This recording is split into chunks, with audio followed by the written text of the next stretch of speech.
বাঙালি হায় তুই আর বাঙালি নাই, তোর স্মরণ বলন কথার ধরন আগের মতন নাই, ও তুই আর বাঙালি নাই।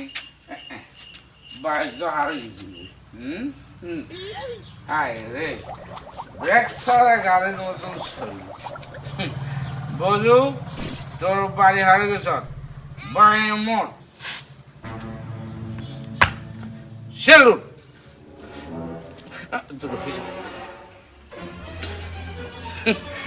সামনে থেছ আয় বাঙালি হায় তুই আর বাঙালি নাই, তোর চলন বলন কথার ধরন আগের মতন নাই।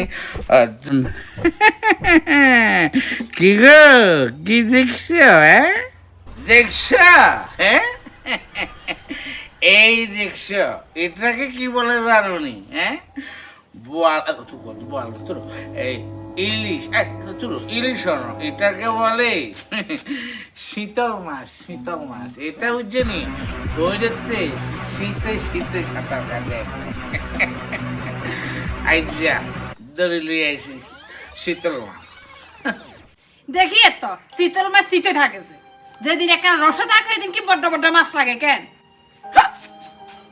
এই সুন্দর করে কথা কও বুঝছ, রসে না। শুনো এই যে রাজা বাদশারা কেন তো শক্তিশালী আছে কইতে পারেন, রাজা বাদশারা এইসব মাছ খায় বুঝছো। এরা সেই মাছগুলি ছোট হইলেও এই মাছগুলির মধ্যে অসম্ভব অসম্ভব ভিটামিন আছে। মাছের যে নাম আছে না বায়োলজি ক্ষেত্রে, এই দেখো এই মাছের নামের ভিত্তি এই মাছের নাম আছে, এটার নাম শীতল মাছ। এই শীতল মাছের মইটা গরম ভাতে দুইটা বুঝছো, বইলা বাঙালি খাই এখন বুঝছো নি এগরোলা পিজা। ইস এবার হলো কোন জায়গা যেতাম একজোলা পিজ্জা না।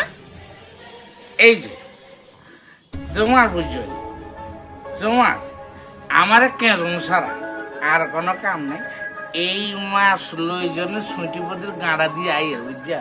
হ্যাঁ সুইটিপতি আর কইছে যে দেওয়ার গো দেওয়ার এই মাছ ইয়া তুমি এক টুকরো হইলেও সুইটিপতির খাওয়াইতাম, কিন্তু আগে না আর বউ যদি বাড়িতে করে রাঁধি ন দে আমি আনতাম না। মানে আনতাম না বলতে মানে আমি আনতে পারতাম না তুমি যদি অনুমতি না দাও বুঝছো। এ কারণে আমি কইছি না, ফার্স্ট টাইম আমার বউ হিসেবে আমার ফার্স্ট প্রায়োরিটি বুঝছা। সেকেন্ড প্রায়োরিটি সুইটিপতি সেকেন্ড প্রায়োরিটি ন, মানে তারপরে আমি মাঝে মধ্যে সেকেন্ড প্রায়োরিটি